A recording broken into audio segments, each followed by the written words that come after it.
The thing is, though, just doing anything and getting into the game at all, like owning something, is just better than renting, you know? So even if it is going to be your only investment, that you get one house and you could just pay it off, or you can house hack if you're young and you can rent down a couple rooms or whatever, having that is better than having nothing and renting.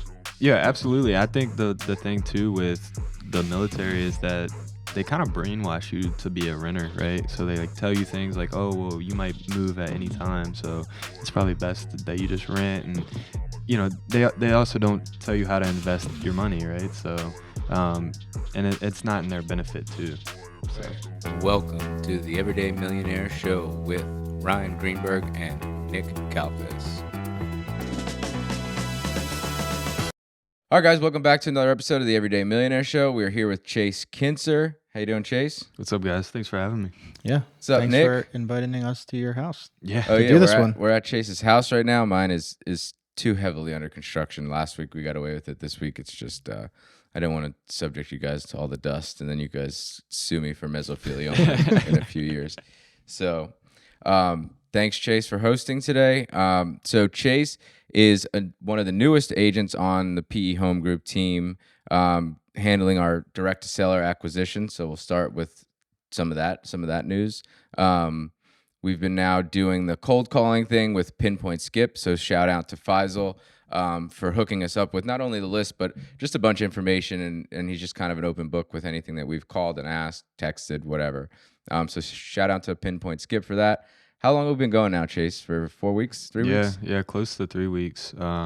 Yeah, because we're wrapping up our month, buying new lists now, getting them out to the cold callers.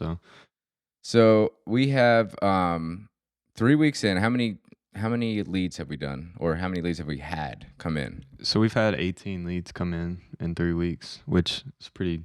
How big of a list was it?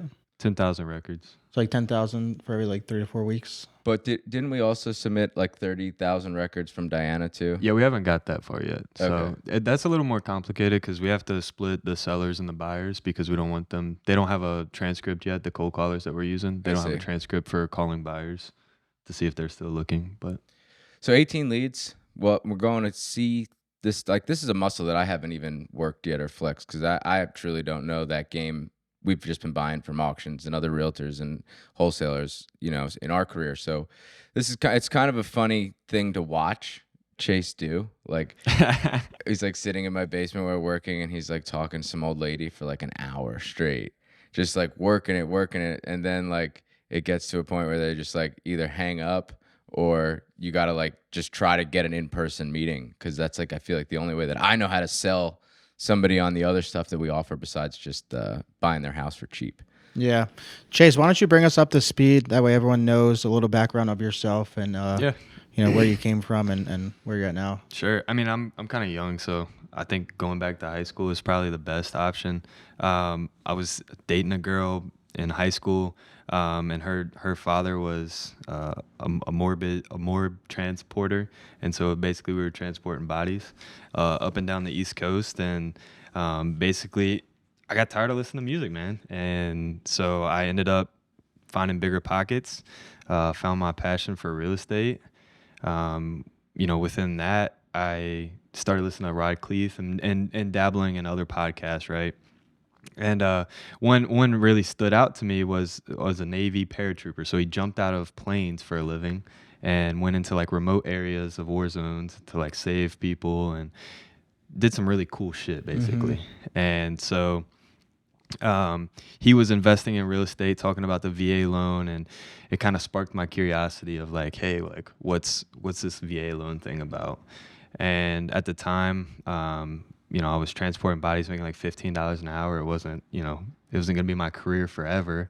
I was watching all my friends go to college. So I was stuck in little Roanoke, Virginia. It's about 4.5 hours from here, in the middle of nowhere.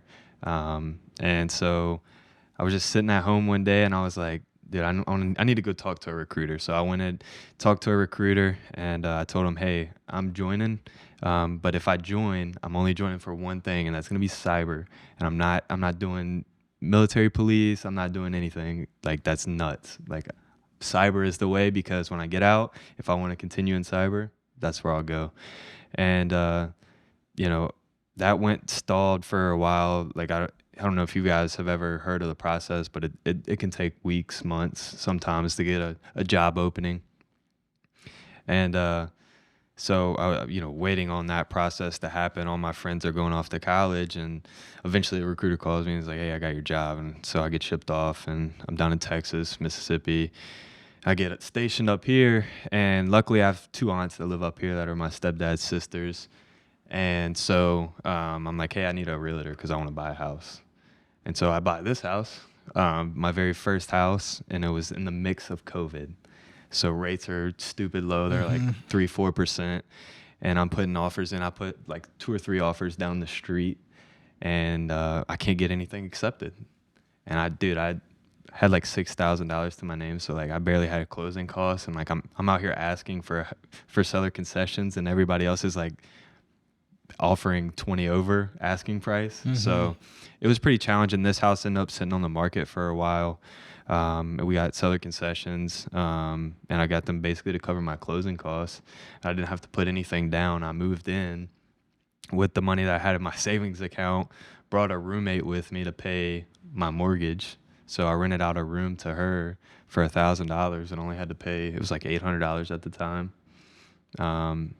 And during that process, my realtor forgot to tell me that there was a association fee, a capital contribution of $1,200. And I had just went out and bought a couch, all the furniture that was going to go in my house, and I spent almost all of my savings on this. And so I'm like, "Hey, dude, I think you need to help me pay this because I can't afford it anymore." And he was like, "Yeah, sure." So he ended up splitting it with me, and 600 and 600. So long story short, I realized that a lot of realtors don't understand the VA loan. And sometimes they're just there, right? Did you use the VA loan to buy it? Yeah. So in this house, I used the VA loan, 0 down. And like I said, I got the seller to give me concessions that covered most of my closing costs. Awesome. So what exactly is a VA loan for those listening? Yeah, the VA loan, I like to explain it this way sometimes. It's like, imagine going into a toy store and you're with your kid and they want to buy a toy house, right? But they don't have the allowance to cover this toy house. And so the toy house is like, "Hey, you're a superhero. You've been doing really great things for the community. So we're going to let you take this toy house home for your kid, and you can pay us back in portions," right? And Like a little bit farther away. When you move your face and lose It's- some noise. okay, good. Move it a little bit. Yeah, good. Action. Cool down. You start over. No? Okay. And so basically you're paying that back in portions, right? And that's how I like to explain it is that you get no down payment, very favorable interest rates, no PMI, and at the end of the day it's for our service members that are protecting the real superheroes, if you will. Yeah. Nice. So how do you spin that besides like your house hacking that you brought in a roommate? So besides that, how can you use the VA loan as an investment tool? So after you live here for a certain amount of time, can you move out and move into the next place and buy another house with a VA loan? How does that work? Yeah, I think that's like the majority of how service members kind of fall into investing is that they end up buying a property at whatever duty station they land at. And then there's only a seasoning period of a year, so you have to live in the house for a year. But there are stipulations where you can actually move out earlier. For example, if you bought a 2-bedroom house and it's for you and your wife and you have 1 kid and you're trying to have another one, that's a stipulation that will allow you to move out before that year. So you can move out, go buy another house with a VA loan, rent that house out, assuming that it covers your mortgage. And usually a lender will take 75% of your rent to offset that debt. Okay, so can you just do this an unlimited amount of times? How does that work? Is there a limit to the amount of times, or is there a money allocation? How does that work? Yeah. So yeah, the loan limit. There's no loan limit on your very first purchase, but after that, there's a county loan limit for each county, and the counties vary. So, for example, let's make numbers easy. If you buy a $500,000 house and the loan limit is $766,000, well, now you have $266,000 in purchasing power left in your entitlement. So you could go buy another $266,000 house with zero down. However, if you want to buy a bigger house, you can, and you can still use the VA loan limit. So say you buy a $300,000 house. Now you just need to bring 25% of that difference. Okay. Does that make sense? And it's all under one loan. Still under one loan. Yeah, it's still under the VA loan. So what if you max that out and you go to move second time to your third property? Could you still use the VA loan? Or Yeah, absolutely. So there's no like it's not specifically it's not specific to the properties. It's a entitlement. So you could buy 4 properties if they're all $200,000 a piece. Well, that's what I mean. So let's say you're maxed out of that $766,000 you mentioned, and then you go to buy your third one for $300,000. But it's across the country, maybe even somewhere else. Like you just got restationed or something. Yeah. So there is a one-time restoration of your entitlement. So you get another $766,000 in entitlement. So you could opt to within any time frame, or it has to be like a certain amount of time has to pass. Well, I know you said that 1 year if you bought your first property. Right. I'm assuming that's the same for your second one. Yes. Those stay the same. And then if you want to buy a third one, but you're already capped out, and you want to get that $766,000 again. Yeah, you would just have to talk to your lender about it. Gotcha. And get them to. You have to reach out. You have to fill a VA form out. To be honest with you, I'm not sure what because my lender handles all that. So they fill that out, and it's basically like one of those stipulations, like, hey, our family is growing, or I'm moving across the country for work. Those type of things. Gotcha. And one of the things that we're trying to sell now too is the VA renovation loan. So it works like a FHA 203K kind of thing, where somebody. A service member could hire us to not only be their realtor, but then we can be their contractor and do, new kitchens, bathrooms, new construction, even I think now that we saw. So that's one thing that we're going to target now that Chase is kind of in that market. I kind of said to Chase the other day, I was like, there's not another perfect person to like sell service members on houses and like how to teach them how to use the VA loan to their advantage, like legally, but to their advantage, than somebody that's transitioning right now out of the Air Force and into full-time real estate investing. So I was like, you gotta hit that. I was like, that's why we're here at this podcast. I was like, you got to get that content out there, because there's so many people I feel like that are probably sitting somewhere at a base, or they're renting a house, and they could be using that VA loan to build their wealth while they're living on the dime of the military. So I would imagine that some military members, they may be afraid or just of the unknown of them having to move to another station, and maybe that's the reason why they don't want to buy a property in that particular area. But let's say they're stationed somewhere and they buy a house there. What if they get restationed somewhere else? Can they?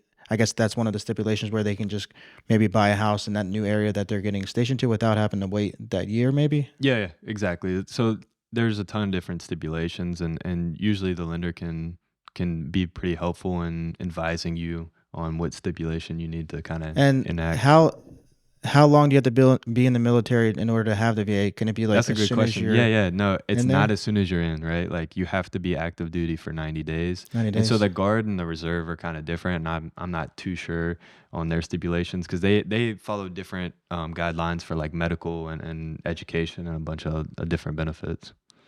So 90 days is you have to be active for the 90 days, and then on your 91st day, you're eligible to go buy a house 0 down. Nice. So this is like backtracking a little bit, but when you went in for cyber, do you still have to go through like the same like boot camp and basic training that everybody else does? Yeah, why? Because I'm a nerd? Well, no, I just didn't know. If you're going to sit in front of a computer, do you have to go like, run under barbed wire and all that stuff that they do? Yeah, so everybody goes to the same basic training. When you join the Air Force, it's in San Antonio at Lackland Air Force Base. And so you go do your 7.5 or 8.5 weeks at Lackland for basic training. And that's just to get down your basic military training. And then from there, you go to your tech school. So depending on what job you got, for me, being cyber, and like all the cyber people, the admin people, finance, they all go different places. But like, for example, we had air traffic control on our base, cyber, and then finance. And so like we were all stationed in Mississippi in Biloxi. So yeah, that was another 3 months that I had to do that. So when you're stationed somewhere, are you automatically able to just go right outside of where you're stationed and buy a house, or do you have to get permission to leave wherever you're stationed to buy a house in that area? Yeah, it's tricky. Especially when you're in tech school, you're still kind of on like permissive basis. So like you don't get to just leave base. And so like for us it was during COVID too. So like I have a totally different military experience than a bunch of other people, a bunch of other vets, because when I was going through it, like we couldn't even leave. We had a triangle on base of dorms, and we couldn't even leave that triangle and interact with other people because of COVID emissions and stuff like that. So, but generally speaking, though, like when you're in tech school, still you're not going to be able to leave because you don't even have a card typically, Mm-hmm. because you fly straight from basic training to tech school. So And how long is tech school? again, that depends on your job. So mine was 66 days, but these are like business days, not calendar days. Nice. Okay. So if we have a service member out there that's like hearing this podcast right now and they want to get started on the VA loan process, besides calling you to be their realtor here in Maryland, what is their first step to get kind of started with that process? Yeah, you wanna reach out to a lender that is very knowledgeable in the VA loan, because the VA loan does have stipulations, especially during the appraisal process, where it's kind of like an inspection on steroids. And so they come in, check toilets, they check loose handrails, like that's a big one. Paint chips is another big one. So you'll get flagged for that, and the seller that'll be a repair that is going to have to be fixed before they will finance on the property. Okay. So they talk to a lender, and then when you started looking, were you looking in like a certain area so that you knew was going to be a good rental one day? Or were you just looking for the right deal? How did your process look? Yeah, I think my process was different too, because here in Fort Meade, like as you guys know, in Maryland, the housing market is kind of nuts, especially going through COVID. That time frame was not set up great for me. So I had to move away from base and typically this is how it is at most bases, but it's going to be really pricey around the base because all the military members are going to want to buy closer to base. So it's a shorter commute. But for me, like I just wanted to get out of the dorm so bad that I was looking anywhere.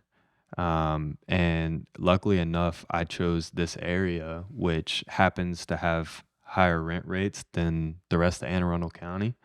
And it's a cheaper place to buy too. So you get more bang for your buck and you're getting higher rent rates, which was just kind of luck of the draw because I knew nothing about Maryland at the time. So my advice for anybody that is in tech school, about to go to their first duty station and is wanting to buy a house, is to definitely research the areas, talk to a realtor that knows the markets and that is investor friendly. So that way you're buying a house that is going to cover the rent, is going to cover your mortgage.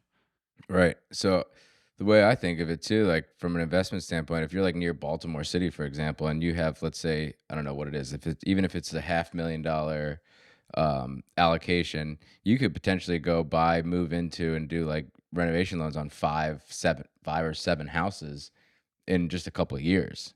5 years, whatever, every year. Maybe there's some stipulations you can do sooner, but so that process is kind of just like a rinse and repeat thing with no money down, right? Yeah, I mean, essentially, if you refi out of the house, out of the VA loan, then you can rinse and repeat as much as you want. I mean, the thing is, the VA loan, when it was first created, a lot of military members were kind of abusing it, investing, and so they kind of tightened the restrictions on how you're investing. So like you can only invest in like a fourplex, so up to 4 units is that Which is a great idea because Yeah. that's actually legal. So if Yeah. you are looking, in a certain area and you're in the military, especially being in the military, it's going to be really easy for you to find other tenants. It's like being in a Hopkins situation where a lot of our rentals are, you could just keep finding new tenants through those old tenants. It's kind of like a transient community. You have people that come in, they go to school, they leave. You have people that are here for the military for a year or two, they move to a different station, whatever.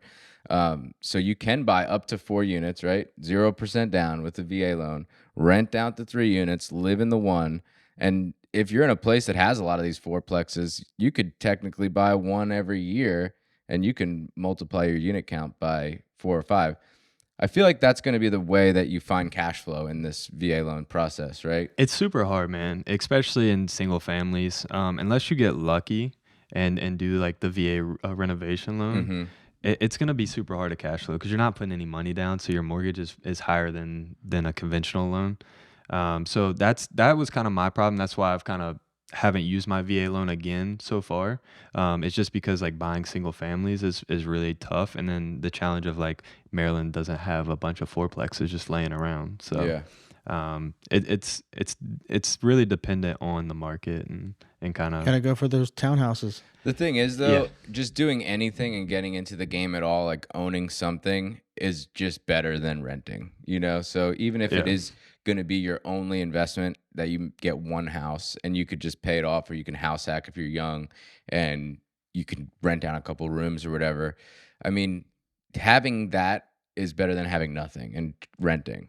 Yeah, Right. absolutely. I think the thing too with the military is that they kind of brainwash you to be a renter, right? So they like tell you things like, "Oh, well, you might move at any time, so it's probably best that you just rent." And they also don't tell you how to invest your money, right? So and it's not in their benefit too.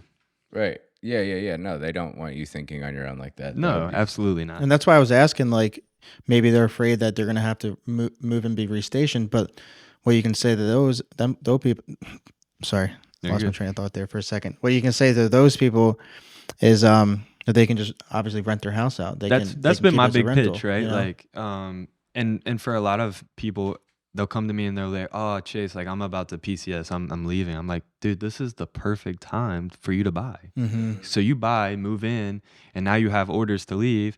You just have a new reason to buy a new house. So it's one of those things like, let's find you a house that makes sense and that'll cash flow, even if it's only cash flowing a couple $100 a month. Now It's- and it's just getting over that first hump of buying your first property. When I first started, it was tough going through the whole cycle of like buying it, renovating it, yeah. finding a And tenant. a couple $100 a month when you don't have any money into it is a great deal. Mhm. Yeah, for Like, sure. if they put down your down payment, they cover all sorts of expenses. Like, I mean, that's a good deal, right? To Yeah. me. So, if you are active duty, you can use this. Is there any kind of deal for anybody that's retired, or like if they formally retired after X amount of years, can they keep using this, or is it Yeah, just this- active duty? This people? VA loan is a benefit for life for anybody that served active duty 90 days consecutive. The only stipulation to that is if you were dishonorably discharged. So, like if you did something So you stupid. technically could keep using this VA loan. You could use it again even after you transition out. Yeah. So that's my plan. And the reason I've been saving it personally to use again is like we're trying to go down to Tampa eventually. I want to save that for my big purchase on my house, so I'm not putting 25% down on a house. That's my next house. So. Yeah. But You want to move to Tampa? eventually, yeah, that's It's the going goal. to take over operations down south for us. Yeah, We got to first get them started here. yeah, So we have 18 leads. We got to get at least one. yeah. I would. That's the goal. I don't know if you have a time frame on when you want to move down to Tampa, but You want to be roommates, Nick? Well, no, I'm just saying, like, find it, whatever's left. If you have 250,000 or whatever it may be, find a neighborhood in Baltimore that has ARVs in the 250 range to where you can just have a rental for the time being. Well, the other reason I'm waiting too is like I'm trying to get this 100% disability, and so like with the VA loan comes a funding fee, and we can talk about that a little later. But basically, when you're 100% disabled, you don't pay that funding fee. So there's 0% funding fee, and then you don't pay personal property tax either in the state of Maryland. So that's kind of why I've been waiting, and I only have a couple months left before I get out and I find out my rating. Yeah, there's all sorts of interesting stuff too. Like, and I think that's why you're the perfect person to like sell to these people that are either, actively in the military or even out of it, because you actually know the process, you know the terms, you know how to get through the loan process, the searching for the house process. Like, people should be reaching out to somebody that's been through it, not just a normal realtor. It's kind of like an odd thing, it's like it's like a realtor that handles short sales. Like, they're going to be way better at handling short sales than your typical realtor that doesn't really know shit about short sales. So having somebody that's been through the VA process is probably your best bet when looking for. And I'm not just saying that because he's an agent on our team now. That's who you should be looking for. Somebody that has the experience in that thing. Yeah, I think finding an agent that has a good partnership with a lender too that is very knowledgeable in the VA loan, like Christian, for example, being able to like bounce stuff off of each other, and then like him come to me because I have prior experience in the military. That's super helpful. And again, like some people get kind of weird, like when you go to clients and be like, hey, this is the lender like all my clients use. They're like, oh, well, I want to use Navy Fed, or I want to, and like those people are great, but the problem with them is they only work 9 to 5 Monday through Friday, and so if you're in a competitive market and you're trying to submit offers on the weekend and you can't get a pre-approval letter, like it's going to be pretty hard to submit an offer without a pre-approval letter. So that's why I think having like a good lender and realtor team like is super important. Like we can't get kickbacks from the lender either, so it doesn't really matter. Yeah, I think definitely having the team with the experience, especially in a market like right now. You said like it's competitive. I mean, we just both listed flips and they sold were under contract within a week over asking. So if you really want to be competitive in investment properties and personal residence, whatever, you got to be like first on the scene. You got to be strong. Like, I mean, we're talking about the same thing when we've been kind of brainstorming back and forth with this direct to seller stuff. It's like, how do you stand out? How do we stand out from all the other 11? I think some lady literally said that you were like the 11th person that is called like today. So like they got the same list, the same, like they've got 11 phone calls about that house today. Like, how do we, kind of stand out? That's been one of the struggles of that whole thing. It's like we're just on the phone. You're just on a phone call, So let's talk about that, the flips that we just did. So the flip that you did is not a VA loan. That's a totally separate thing, right? Yeah, you can't use the VA loan to do a flip. Like it has to be inhibitable. Yeah. So let's talk about the flip that you did. How did you come across it? Were you still like actively in work, like working every day? Yeah, it was actually, funny enough. So the last year and a half, again, I haven't had the traditional military experience. Like the last year and a half, I was working from home, building websites for the Air Force.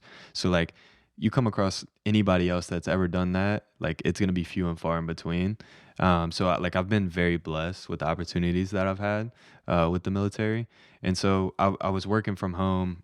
Actually, I was at flag football when they called, and I had just set my phone down, and my wife saw it ringing, and she looked at it, and she was like, "Hey, Chase, come here. It might be a client. You need to call this back." And so I called the lady back, and she was like, "Yeah, I was just wondering if you knew anybody that bought houses for cash." And I was like, "Yeah, I do." And I've never bought a house before, cash. So it was a big learning curve for me, and the whole process was. So I told her, yeah, I was like, yeah, I buy houses for cash, and I was like, let's set up an appointment, and I'll come look at it. And I got on the Maryland Investor Network. And I was like, I need a contractor to walk a flip with me. Next thing you know, I got like 7 contractors DMing me trying to go look at a flip, and so we go look at it, and I'm like, this is gonna be a good one. And it was just about closing the deal basically and getting there to my purchase price. So she called you with the house. Was it the seller? Yeah, it was the seller. So it was actually the seller's daughter. The grandmother had originally owned the house, and she passed away. And so it went through probate, and the daughter of the grandmother owned the house now. But the daughter of the seller was the one that called me.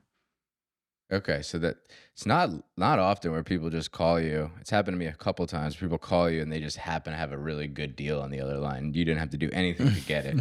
So what did you do from that process of somebody that has never done a flip, has never raised capital before? What was your first kind of steps. And also, how did you negotiate it? Were you guys both on the same page with the price, or did you kind of like help No. her out with what the values were? I think she trusted me too because the way she found me, she just Googled realtors in Glen Burnie. And I was like the seventh one down, she said, and she was like, I really loved your reviews and you seem like a trustworthy person. So I went over to her house and we had that appointment. I took a bunch of pictures with the contractor. He told me how much it was worth, and I told the lady, I was like, hey, I'll get back to you in a couple days. And she was like, yeah, no problem. And they had it was kind of multi-generational. So it was her mother living there. It was also her uncle, and then her sister, and they all had kids and stuff. So there was like 5 or 6 kids running around the house at one time, and they were all sharing this space. So you could imagine how cluttered and how like boxed in they felt, basically. And so the contractor told me the price, and I went to work trying to figure out what the ARV was. I saw that some homes were selling in the 395 range, so I marked that as my ARV, subtracted the rehab price, and did 70%, which got me down to like 165, 170 as a purchase price. And so from there, I used it's called Flipper Force, or that's what it was called. It was a software that just rebranded to Upright. But you can basically input all your numbers and it'll tell you your holding costs and everything like that. And so I used that thing like 3 or 4 times to make sure my numbers were right, because I was like, dude, I gotta be missing something, right? Like when it's your first one, you just don't want to miss anything, Yeah. but you end up missing something. So from there, I was like, okay, I need $50K as a down payment and closing costs.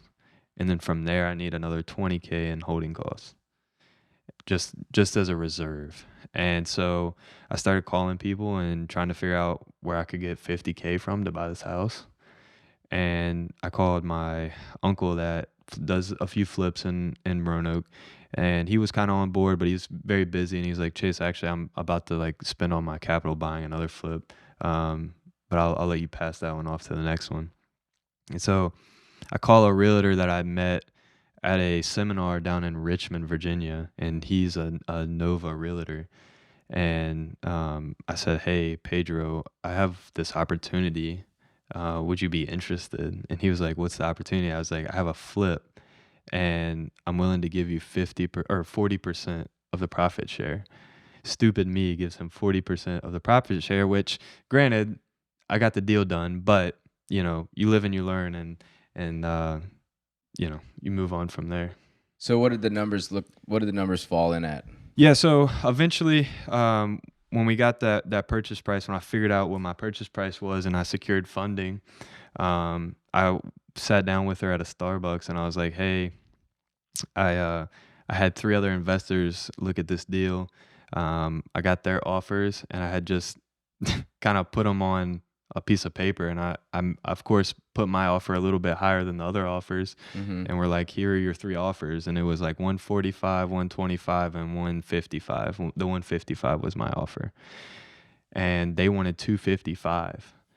And so I was like, this is the best we can do, and this is probably what any other investor is going to pay. And the reason my offer is the highest is because I can waive my commissions, and a lot of other investors are going to have to pay realtors. So my offer is a little higher. And she was like, well, we're going to need to think about it. And they were pretty distraught. Like they really wanted 255, but 155 was literally, that was my number. And so I was like, okay, you think about it. And I went and got in the car and drove down to Florida. And so like the next day she calls me and she was like, I think we're going to go with the 155. And so from there I sent her the contract and got it signed. Now we just got to do this a couple more times this month. Yeah, I wish they were all that easy. I wish they just fell into your lap like that. It was So 155 was the purchase price, and then what was the construction? So the construction costed 118. Okay, so 118 for construction, 155. What were there any other fees or anything besides holding costs? Yeah. So we had holding costs, and then I was telling Nick we had the basement leaked in November when we had like back-to-back rainstorms. So we ended up having to waterproof the whole house. That cost us $8,000.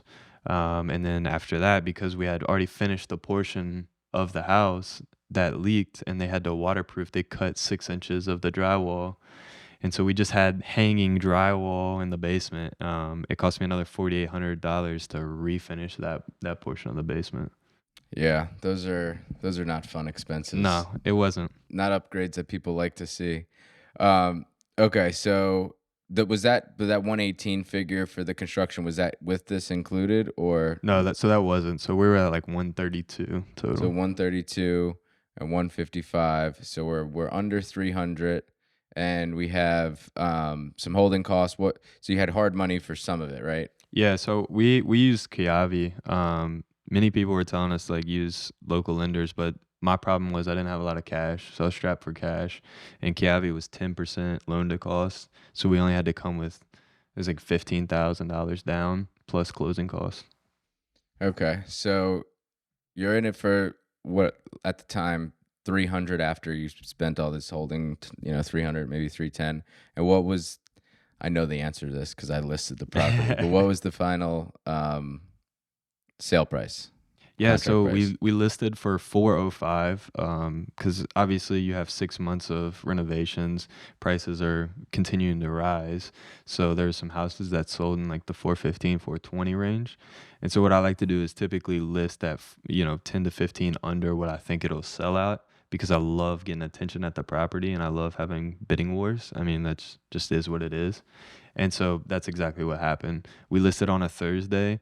By Sunday, we had multiple offers, and they went for 425. So I agree with what you just said as far as listing a little bit lower. I see so many realtors because I monitor the market in certain areas listed at a higher price. And I already know that's not going to sell at that high price, but then you see them drop it like $5,000 every 2 weeks. And then it kind of like goes stale because the days on market. And I'm like, Yeah, you should have sometimes listed this at the right price from the beginning. You would have been sold. Yeah, in the realtor game, we call that buying a listing. So sometimes like you just have an unreasonable seller that thinks their house is worth too much. And so you go in there and you list it and you just keep your sign out in the front. So it's basically free marketing. So you're putting your sign out front and the neighbors think, oh, look, Johnny's selling his house. But next thing you know, you're 3 months later and you've done 3 price reductions. Yeah, I mean, I see it for flippers and buy and hold investors who do it as well, who list their properties high, and I'm like, fortunately, you're not going to get that. When I was handling all these offers coming in, I was down in Florida, and I was literally like yelling to Tyler. I was like, "We got to buy more houses in the county." Our flip in Beltsville was just about to finish up. We came for sale like a week after Chase did. Chase did his first flip and is killing it. Where our flip is about to come up, we knew we were going to do well on that one as well. So I think that this year, that's what we're going to really focus on, is just hitting those flips, getting as many under contract, even some wholesale stuff that we're looking at, just our small pool of investors. But my Beltsville house landed. I'll go over those numbers real quick too. For those of you that were following on social media, we're putting out a couple videos about it. We bought it at 305 from HK Equity. Shout out to Luke and Daniel. Oh, that was pretty recent, right? Yeah, I closed on it the day after December 2nd or December 3rd. One of those. It was just after Thanksgiving. Bought it for 305 and put about 75 grand into it total. Ended up, I don't have my home inspection back yet. I think we're gonna have to replace some windows, but I have Seth going out there tomorrow to check that out. So hopefully we're under 80 grand in renovation. I'll keep them at bay, don't worry. And then holding costs, we're probably gonna land around 10 grand. So somewhere around 400K all in, and we're under contract at a net of 476. So a nice little like $75,000 profit margin on that one. And it was like quick. I mean, December till what? It's 3 months or 2 months. December, January. Like 2 months. 2 months. Yeah. So 2 months makes 75 grand. I was like, if we could just do that like 5 times a month, we'll be in pretty good. I don't have to do much else after that. Yeah, that's true. So the director seller route, I think that's going to be the next thing that we need to we're really focusing on that. We're spending a lot of time. I know Chase is spending a lot of time, and that's kind of the goal, is to just get these county houses. I think the city's cooling down and dying off a little bit. I'm definitely not excited to buy many more houses in the city. Just with like rent seems to be dropping through the floor. I have like properties in freaking Canton that I know of that, not even that we manage, but a friend of ours, it's been sitting for like 3 or 4 months under what like he's at where his break even point is. Like his mortgage is like 2,100 and his rent is at 2,100, and he can't get it rented. And there's vacant apartments sitting at those luxury apartment buildings with rooftop pools and freaking basement garages, off street parking, that are now less than $2,000 a month for a 2 bedroom. So it's like hard. It's hard to compete with that. Nick, are you seeing rents decreasing as well? I am seeing, as we discussed earlier, some of my houses rentals sitting longer, and I think it may be a mixture of the market and the winter time. Yeah, I was just about to ask that because like when I first moved here, my first research was Baltimore City, and I was looking at it, and it seems like there's seasonal highs and lows. Is that what you see? That's what I'm feeling. Yeah, I mean, at the beginning, it felt like, everything was just renting, everything was fine, but then, like right now in the wintertime, I have like 10 vacant properties sitting.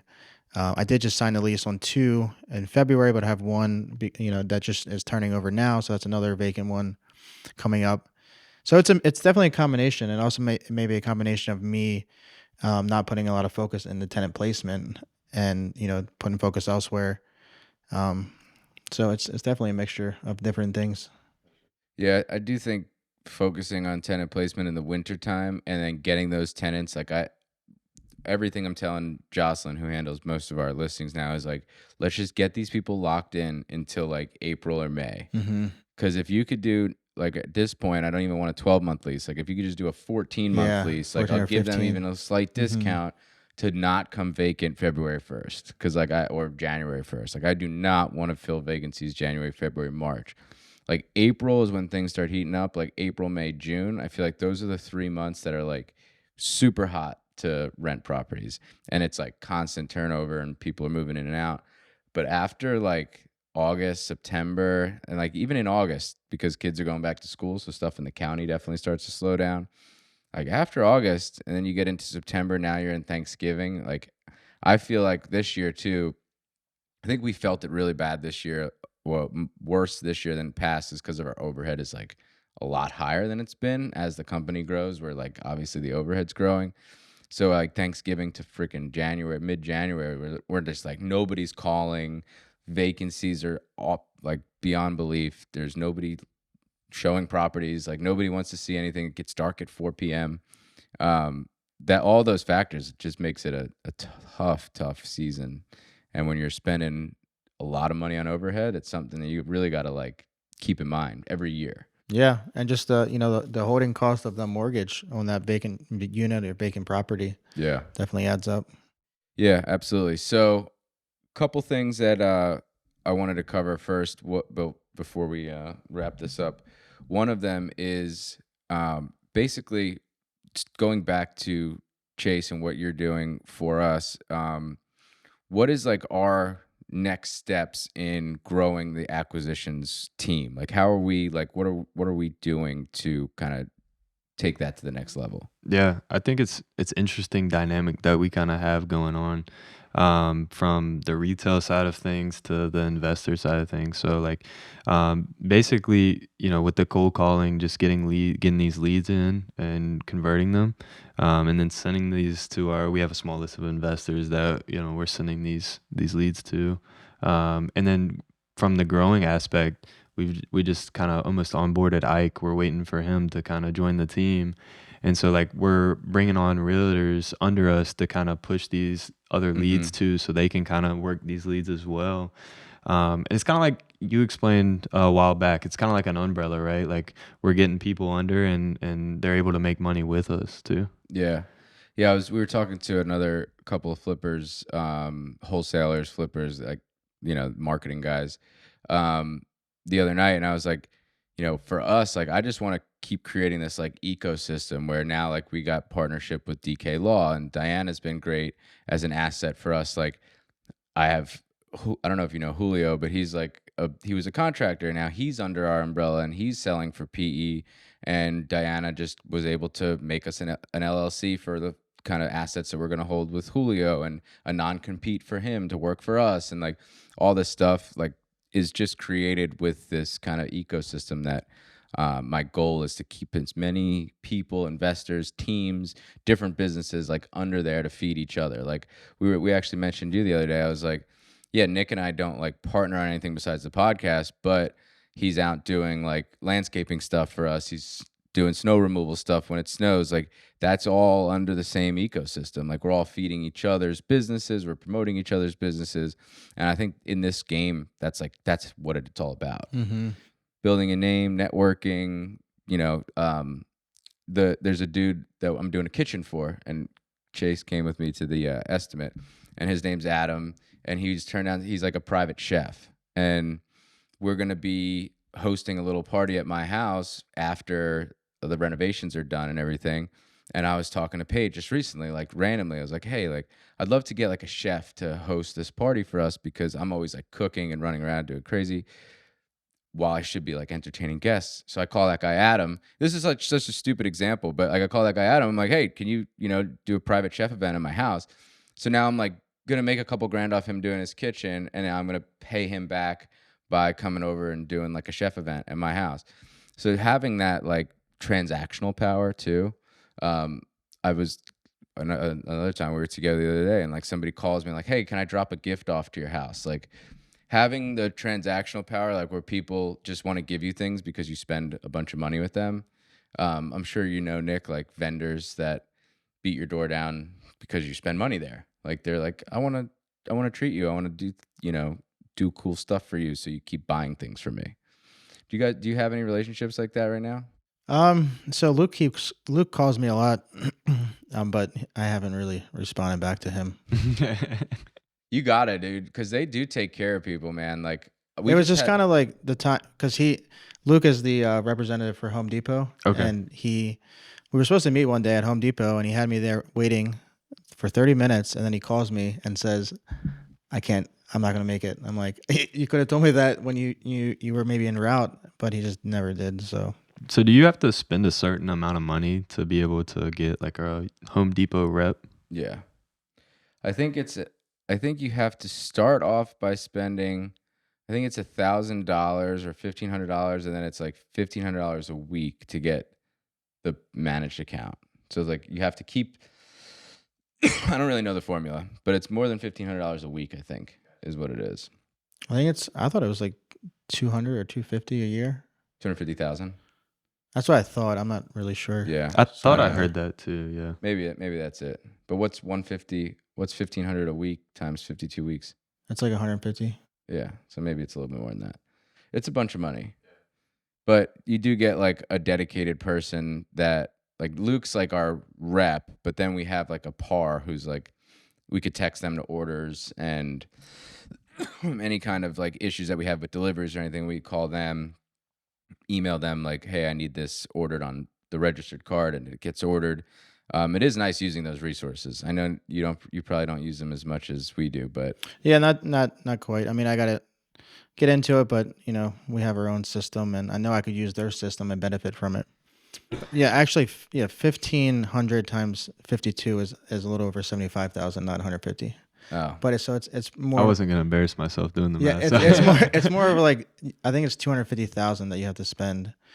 And once you get to, like, if you hit like 125 mid-year, then they'll see it, and then they'll kind of just assume that you're going to spend the same amount and put you on the managed account. Gotcha. So you're probably not doing that with one flip as a hobby investor. No, they're not going to give you a person, because it's only like, I think our par only does like 4 or 5 businesses.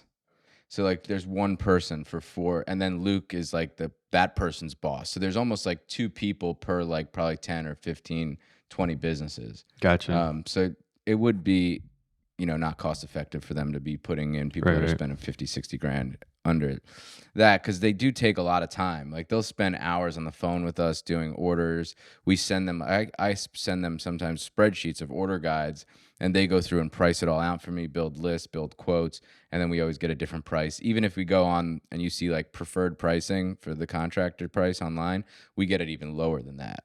So there's a lot of benefits to it too. If you just order the stuff online, you don't get that extra discount. And sometimes, like the one I just did for my house, it was like a $700 discount on top of what we already thought we were getting discounted if you just put it in your cart. Mm-hmm. So there are those benefits. The more you spend, the more you get. It's like it's the same thing with like credit card points. Like I tell people this all the time. Like people see me flying around to 5-star resorts and going all here and going there. I go to Tampa every other weekend. I'm using credit card points on all of the everything. Like every time we go away for BPCon, like we're just spending a shit ton of points and we get to nice things because of it. That's what it is. So like people that it's funny because there are other businesses that are like super successful businesses. They just don't have the transactional rate. Like you think of a lawyer, Right. like a lawyer is not buying $1 million of Home Depot materials. They have a really successful business. They probably make a shit ton of money, but we just get to spend so much money that the benefit of like the 2% back at Home Depot, like we get a cash back check at the end of the year. You spend $1 million, that's 20 grand. They're just sending you back. That's a lot of money. That's real money, right? Like the rebates and the gift cards that you get throughout the year. I mean, we're probably getting like $30,000 to $40,000 back. Are you using like a Home Depot credit card or is it an Amex? So we do have a Home Depot card. This is for anybody out there that's like playing the Home Depot game or the points or whatever. If you're flipping even, you can get a Home Depot card and it gets you 4 times the amount of points that you spend. So like if you spend $1, you get 4 points, and up to 1 million points is where you max out. So last year we didn't really know if we were going to spend 1 million at Home Depot specifically. So we used the 4X credit card until we got to the point where we knew, okay, we're going to spend 1 million for sure. Then we switched over to our Amex because the Amex gets you 1.5% back, 1.5 points for construction materials. I'm very keen on these credit cards. So like the Southwest card for your companion pass, you need 135,000 points. So you basically need to spend like $125,000 because they give you 10,000 points for free. So basically for my own personal house, I just spent last year literally exactly $125,000 on that credit card. And then I didn't use it and purposely waited until the first to spend any more money on my house on that credit card because I knew this year I have to spend another $125,000 on that credit card just to keep that companion pass, to keep all those points up. But yeah, so we were using the Home Depot card and we switched to Amex. Now that we know we're going to be spending $1 million or probably more at Home Depot, we just use the Amex straight. So we get 1.5 from them, 2% from Home Depot, and that's like 3.5%, $35,000. Yeah, that's a lot. Just like, here you go. Yeah, that's not what a lot of people make in a year. Right. You know what I mean? Yeah. And that's just like rebates. Yeah. So, Yeah, it's crazy that you guys use Amex too, because like, so for the military, I don't know if you guys know this, but you can get an Amex Platinum card, and do you know how much their annual fee is? Yeah, it's a lot. It's $700 for mine, and then $350, I believe, for Tyler's, like the extra ones. The additional. So they waive that for military members, so you get it free. So you get all the benefits of an Amex, but for free, and so you don't have to pay that annual fee. And so like what I did on my flip is my contractor was sending me invoices for $15,000 and $20,000, and I'm swiping my Amex card, getting the 1.5 points on top of. I don't know if you know this, but like you also get Century Lounge access with a companion if you hit $75,000 spend. So that's pretty cool. I don't know if I'll ever use it, but it's pretty cool to have. And so like. It sucks. I picked a place to go all the time that doesn't have a lounge. Right. Tampa doesn't have a lounge. There's only a couple like really good lounges, but when you do travel, like when we did our honeymoon, the lounge access actually saved our life because we were stuck in Tahiti overnight on the way to Bora Bora. We had like I don't know how many hours, but it was an overnight layover. And they had like in the lounge had like sleep pods. It had all free food, free drinks. Like you could literally have your own room. It's like having almost like a hotel room with everything is free. And we did that in LA on the way out, Tahiti, and then on the way back, we were in maybe Seattle or some other place. We had access to the lounge, and that was like really, really nice to have. You have an Amex too, right, Nick? I do, but I've never experienced the lounge. I think all the airports that I typically go to don't have them, or I've never noticed it. I think Vegas has a good lounge. You've been there a bunch. I have. I haven't noticed it though. We were actually in Vegas together. We need to take his Hawaii. lounge virginity. Yeah, we should. We want to just go somewhere, just to the lounge. We can go. Well, let's see. We're going to Mexico this year, Cancun. I don't know if that has a lounge, but maybe one of the layovers does do. Yeah, go up to JFK. They have Yeah. That's a straight flight though, right? Or no? I don't know. Cancun. I don't know. All right. Well, now we're just talking about random trips and stuff. So we'll probably wrap this up. Chase, you have anything else we need to talk about before we wrap up here? No, I think the VA loan, dude, it's super lucrative for military people. So like that's again, it's so funny because like people would ask me why I joined and like that was the reason.